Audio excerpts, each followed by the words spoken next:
Homelessness is not a new issue, but it is one that often doesn't receive a lot of attention. Rising housing costs and inflation are leading to more people living on the street. The homeless crisis in our country has gone from bad to worse. In hundreds of towns and cities, hundreds of thousands of people are without a roof under their head. Homelessness has been a problem in the United States for years and years. Obviously, being homeless in any state is going to be terrible, and everyone should have a safe place to stay. But imagine being homeless in the coldest state in America, Alaska.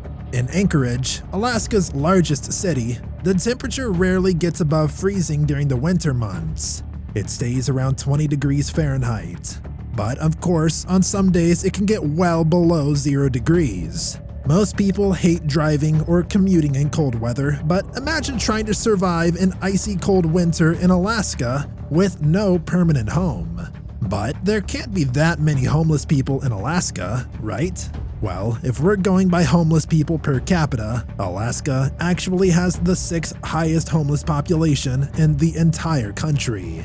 The homeless shelters in Alaska are faced with a completely different task than, let's say, the shelters in a state that's warm like California. In California, only a small percentage of the homeless population is in shelters. Obviously, California is a mess and cannot seem to find shelters for all these homeless people.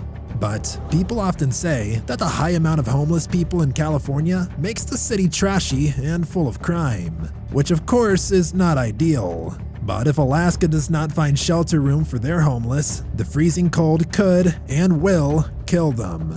The program director of the largest shelter in Anchorage says that every winter they unfortunately have to turn away some of the homeless seeking shelter from the cold. In the winter, the demand is almost always greater than the supply. Also, the director of the largest soup kitchen in Alaska said that during the winter, her staff goes out every morning to see if there are any homeless in need of help. Oftentimes, they go out to wake up the sleeping homeless and hope to God that they're still alive and not dead from the bitter cold.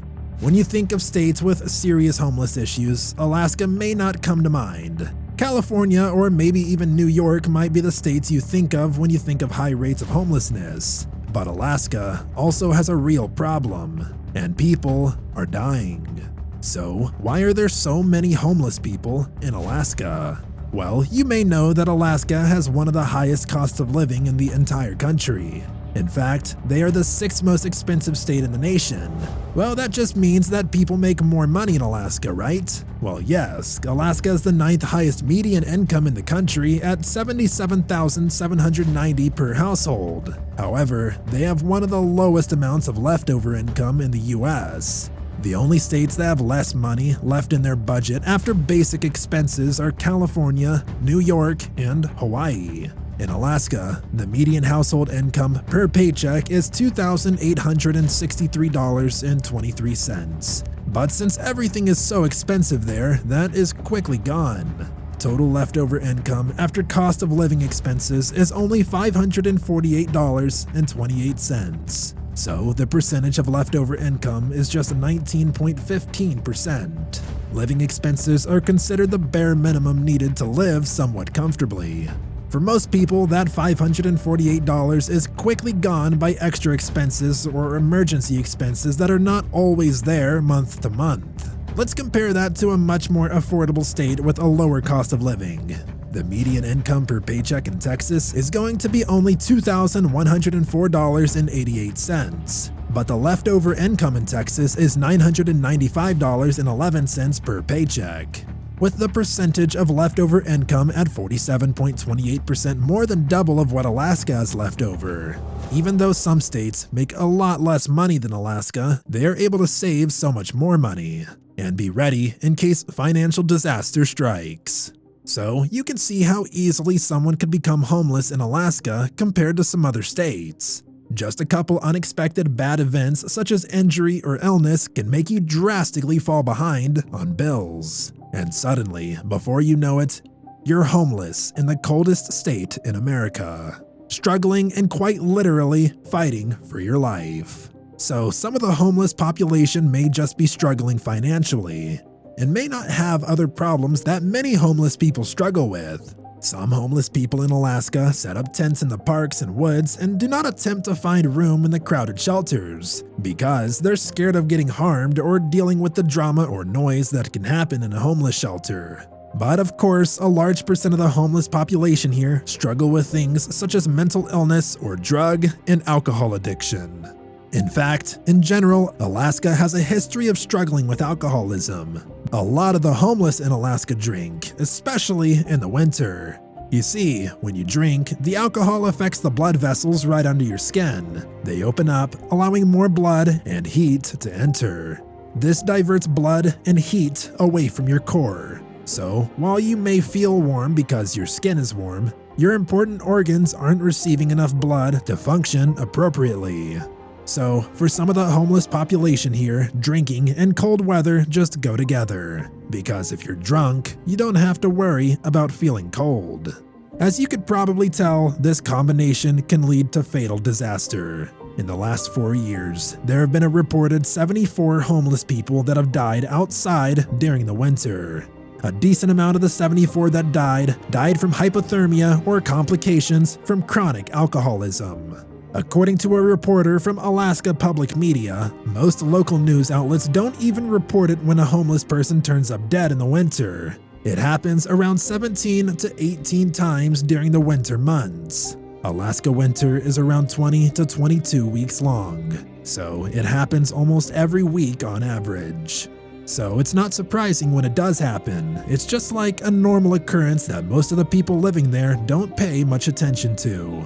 Out of the 74 that died, 17 of them died of hypothermia. This did not happen in a struggling underdeveloped country. This happened in the United States. Not that life is less valuable in other countries. I'm just saying you think we'd be able to have a system in place where nobody would freeze to death because you couldn't find warmth, let alone 17 people in just one state. In Alaska, 88.5% of the homeless population are in shelters. Almost 90% may seem good, but over 10% of the homeless population in Alaska has to deal with the bitter cold weather, even though some of them may have issues that we personally don't struggle from. Let's not dehumanize them. The fact is, people in our country are freezing to death. Alaska does not have enough low-barrier shelters in place to house all the homeless. A low-barrier shelter is the kind that will accept you no matter what complications you might have. These are the kinds that are needed in the winter. So, regardless of issues going on in a person's life, they're able to get immediate shelter. However, these types of shelters are temporary. Most of America uses a system that works off forced rehabilitation. In order to get permanent shelter, you must first follow a list of guidelines. There are some countries, such as Finland, that uses a different type of system that seem to drastically help their homeless problem. This is referred to as shelter first. Finland has been able to give small apartments and counseling to its homeless people without any conditions. As a result, the country stopped giving traditional aid, but more emphasis on stable living conditions, and saw a big drop in the number of homeless people. The concept is that it's difficult for someone to address mental health or alcohol addiction when you're homeless. Once basic needs are met, the focus then shifts on getting them help for these issues. The United States, of course, does have long-term shelters, but it's difficult for most of the homeless population to be placed since they don't meet the list of required conditions. Maybe Alaska should try a system like Shelter First, rather than scrambling to open temporary low-barrier shelters in the winter. The temporary shelters are not the solution to the bigger problem Alaska and the entire United States is facing. Well, you might say, if this Shelter First system seems to be working so well, how come no United States cities tried it? Well, some have in fact. Houston, Texas has seen it help drastically. Since 2011, the number of homeless people in the Houston area has gone down by 63%. Which is more than any other of the 10 largest US cities. Houston did this without spending any city money beyond what it gets from the federal government. Houston has seen this program end many cases of chronic homelessness. Chronic homelessness is when a homeless person is stuck in that lifestyle for more than a year and can't escape it. If Alaska eliminated a good amount of chronic homeless cases, there possibly would be plenty of temporary shelter room in the winter for those that for some reason did not want the permanent shelter first option. Currently, Anchorage does have around 100 housing first apartments, but that's not nearly enough. The city has struggled finding locations for places to put housing first buildings or existing buildings where they could put some housing first units. Most of the proposed projects get rejected because the neighborhoods don't want housing like this in their neighborhood. Well, if not this system, Alaska needs to figure something out, and quickly. It's currently the middle of the winter, and more than likely, this winter will be no different than past winters. As spring comes and the snow melts, bodies that died during the bitter cold winter months will be found all over Anchorage. A terrible reminder that the system is failing many citizens.